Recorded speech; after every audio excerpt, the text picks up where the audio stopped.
Am I the a-hole for turning my sister away for the second time after she slept with the father of my children while I was with him and then came to me when he cheated and passed on STDs to her? I, 27 female, have 3 children with my now ex-Ken, 29 male. 10 months ago, my sister, 26 female, confessed that she and Ken had slept together the week before. She said she regretted it and needed us to be okay. She told me it was a mistake, that she got caught up in a moment because she had a crush on Ken and she needed me not to hate her for it, that she loved me and wanted us to make things work. Ken didn't even try to deny it. He told me he'd been sleeping around for years and that he had slept with my sister more than once. My sister strongly denied that. I broke up with him immediately and told her to get lost. I said I never wanted to see her again, that she disgusted and repulsed me, and I didn't care how bad she felt. I wanted her to feel bad. I wanted her to hurt, and she would never hurt as much as I was hurting then, so forget about me. I got tested after I broke up with Ken to make sure he didn't give me anything with all the cheating. I was negative for all STDs, and I'm incredibly thankful for that. With the amount of cheating he talked about, I'm still surprised I didn't catch anything. She ended up dating Ken because I rejected her, or at least that was the story she told others. She said she felt guilty and needed some good to come from this because clearly I would never give her the time of day again. And that's true. I swore to myself that I would not forgive her. Even through therapy, I have become more secure in the belief that what she did broke our relationship beyond repair. And regardless of whether it was one time, which I don't believe, or a full affair, it was wrong and will never come back from it. I really don't care what happens to her, and if she died tomorrow, I would not grieve or make an appearance at her funeral. Recently, my sister found out Ken had cheated on her, and not only did he cheat, but he also passed along some STDs. I don't know the specifics. I believe she's also waiting to make sure he didn't give her HIV. Although I can't say I paid enough attention to know if that was a big concern or just them being cautious. But she thought that experience would make me more forgiving of her. She was wrong. She showed up at my place, and I shut the door in her face without saying a word. She showed up at our brother's house while I was heading inside, and he shooed her off. But she told me how sorry she was again, how scared she was, and how much she needed me. I ignored her and kept going, and our brother told her she wasn't welcome. She tried again, and this time I did respond. I told her I do not care. And if anything, she deserves everything she got after what she did and how stupid she was in the end. She told me she needed me and that she was scared. I told her, just like when I found out my partner of 8 years and father of my children was cheating, and I could have used my sister, only she betrayed me as well by cheating with him. She said it was one time and that she would have been there for me, and I told her I didn't want her disgusting self to touch me. Because that's how I see her now, a disgusting backstabber. I told her I don't care if he's given her every STD under the sun, because I want nothing more to do with her, and she can die in a hole for all I care. I haven't seen her since. Apparently, she's very distraught, and is also the topic of gossip in our social circles. She lost most of our shared friends, and a few have shared a similar sentiment to mine about her. But a couple have asked me if I don't even feel a little bad for being so cruel to her and turning her away a second time, even after all her apologies. They said they felt like I should have found a way to work through this, because we were close for such a long time, and sisters are for life, or whatever stupid crap they said. I don't feel guilty. I don't even feel bad for her or have any kind of empathy. Am I the a-hole though? Now for the top comments. Not the a-hole. She was likely banging him for ages. She didn't care enough about you nor your kids not to be one of the many women he cheated with. Karma's a bitch. That's what I think. She still swears it was once, but even once is one time too many. Exactly. One time or 1,000 makes no difference. She's worse than him. He's a POS, but she's supposed to be your sister who you had a close relationship with. Neither I nor my sisters have ever been so caught up that we slept with our sibling's partner, whether he was a dog or not. This is exactly it. I can't imagine crying about loving someone so much while betraying them in that kind of way. Not the a-hole. Forgiveness isn't owed, especially when the betrayal was that deep. Absolutely. Some wounds cut so deep that forgiveness isn't a given. It has to be earned, if it's even possible at all. Protecting your peace doesn't require you to excuse what broke you. That's wild. She slept with your husband and then told you the two of you needed to be okay? Lol, WTF. Not the a-hole. She did. She kept saying she needed us to be okay. She needed me not to hate her, making it all about herself while she was tearing my whole world apart. Next story. Am I the a-hole for not letting my dad meet my newborn daughter even though he's changed? I, 29 female, just had my first child, a baby girl 2 weeks ago. It's been emotional, exhausting, beautiful, all of it. But one decision I made is already causing family drama.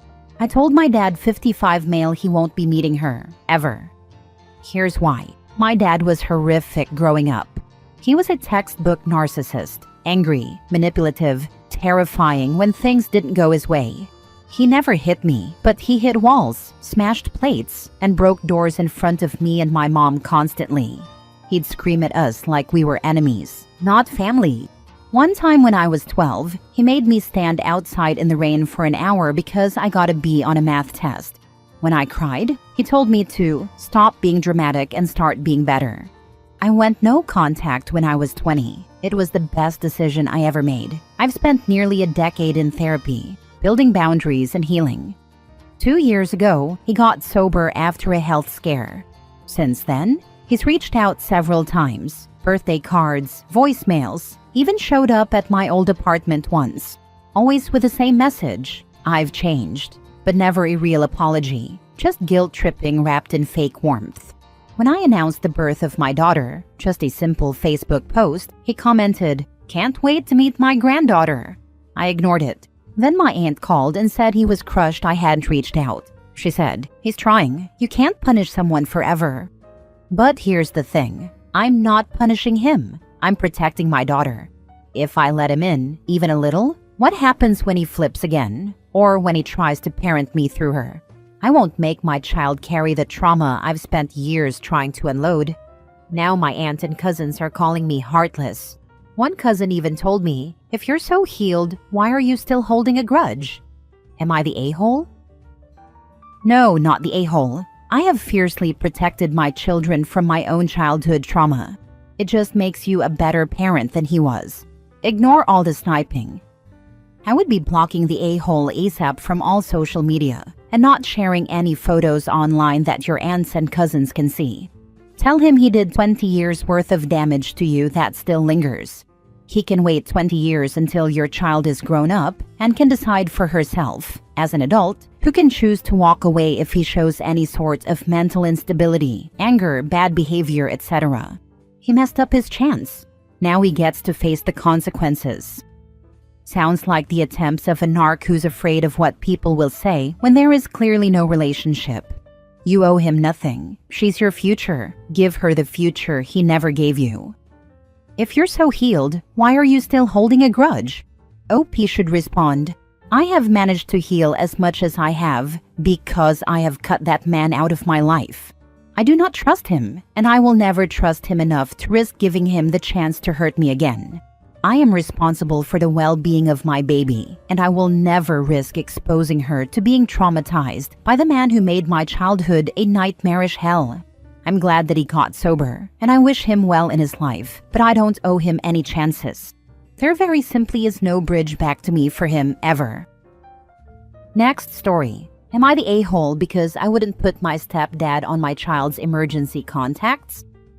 So, my mother and father broke up when I was around 12. She then got a partner who had zero interest in me. According to my family, my stepdad said he would adopt me, and my mom rightly said no, as he'd only been in my life for a year at most, and we didn't get along during that year. He didn't take it well. My aunties say they think he took it out on me. This aggression got worse as I grew up. He'd do things like lock me out of the house when they didn't let me have a key, so if they forgot to leave one, I'd have no other option but to try and see if any friends could let me stay at theirs. There were many awful things in between. It'd take ages to list. Probably wasn't the easiest child to deal with, admittedly. Skip forward to the present day. I have a baby of my own and have had recent problems regarding my son and my parents. The first was a family wedding we were all invited to. My son is only just 2, and we are a big family who likes to drink. 7 o'clock was the latest I wanted to be there. Then, the day before, my mom told me she'd booked me a hotel room and that if I got a lift down with her, they were getting a taxi to the hotel around midnight. I said she shouldn't have done that without asking me and that I'd already arranged a lift back. Her partner then got on the phone, called me selfish and childish, and said not everything is always about me. I ended up just not going to the wedding. The second time, my mom was looking after my child while I went to night school. She was going to have him until the morning and bring him home. When I got back, I called to check how he'd gone down.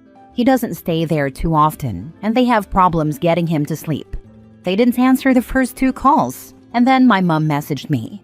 It had a load of typos, which isn't normal for her. I rang again, and she was drunk, slurring, and my 2-year-old was still awake in the background.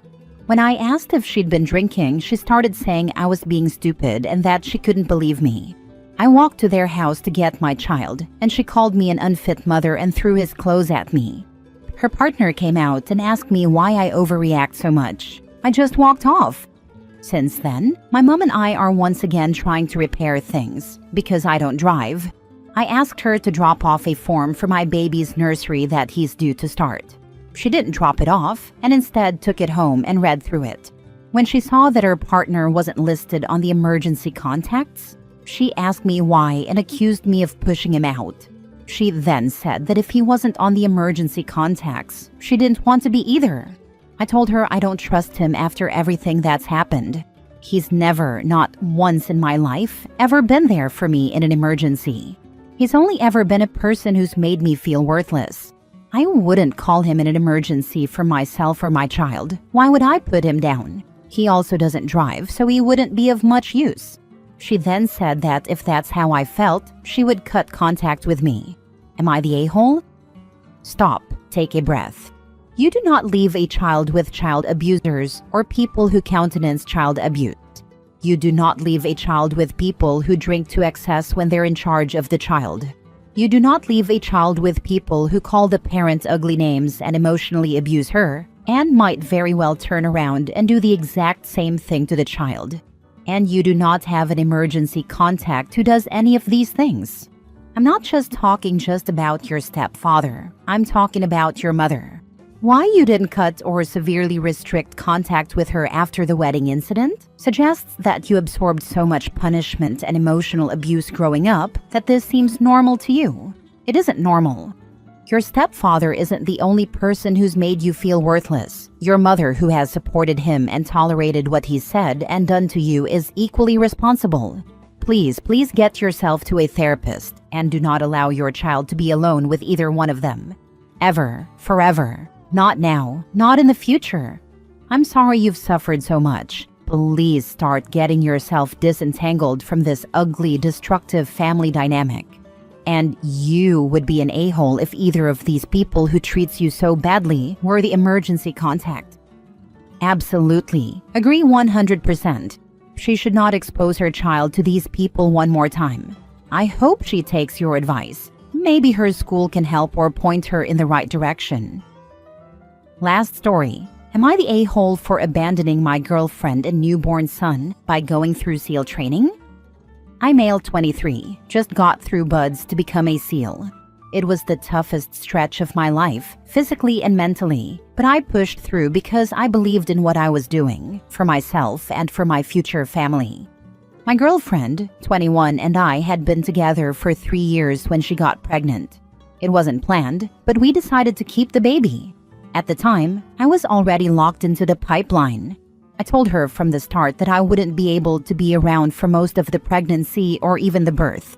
She said she understood.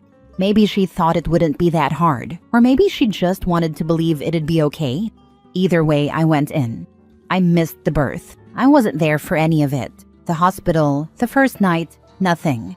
I found out a couple days later during one of the few times I got access to my phone. It hit me hard, but I had to compartmentalize and keep moving. Now that I'm past training and waiting for orders, I've had more time to talk to her, and things aren't good. She's dealing with postpartum depression, overwhelmed, barely sleeping. Every time we talk, she ends up crying. She says she feels like I abandoned her and our son. She tells me she's alone, that I left her to do everything by herself while I went off to chase a dream.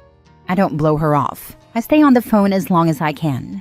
I talk her through whatever she needs. I've been sending money and trying to help however I can from a distance, but it never feels like enough. She says I should have stayed, that real men don't leave their families behind. Her dad even told me to my face that I'm selfish, that I wanted a cool title more than being a father. I didn't walk away because I didn't care. I went through hell over the last year to set us up long term. I'm earning steady pay, full health care, housing, benefits, everything I never had growing up. I didn't want to be a part-time dad with nothing to offer. I wanted to be someone my son can look up to, someone who made the hard choices for the right reasons. Do I feel guilty for not being there? Yeah, I think about it every day. But do I regret going through with it? No, I did what I believed was necessary. Even if it's not appreciated right now. Am I the a-hole? No a-hole here. She's essentially going through being a single mother with PPD. She really needs a good support system, and her feelings are valid. You are just trying to make sure your child has a better life than you did. Also, you can't just walk out of the military like an office job. That's the problem with a lot of people who are getting into military relationships. They don't understand we are in a contract, so it's not easy. Even leaving, you want to make sure it's on a good note, but I think his girlfriend needs a doula or set up a good support system when he has his job. But I do know she has to understand this is sadly the norm. I missed some stuff while I was in BCT and AIT. You didn't abandon. This was already locked in before anything to get ready for the future. Yes, she feels abandoned, but I feel like this is something you need to sit down with her and a therapist and talk about it to air it out. Her resentment is real, since she had to do this by herself. Her feelings are valid. She has postpartum depression. Again, her feelings are valid. Remember, this isn't what she was expecting her first pregnancy to be like. Since you're waiting for your next call, do everything you can to make it up to her with the baby. Give her time to herself. Bond with your child. Send her to a spa day. Make her feel loved. Hopefully you all can recover from this, but she did agree to let you go and needed the insurance for the baby as well as your future. And your father-in-law needs to mind his business too. Not the a-hole. His daughter and grandchild is his business. His daughter's hurting and needs help. Being a first-time single parent is incredibly difficult. Is getting mad at OP going to solve that? Obviously not. But he's able to let him know what his 21-year-old daughter is going through. I don't know why OP isn't making sure she has a good support system.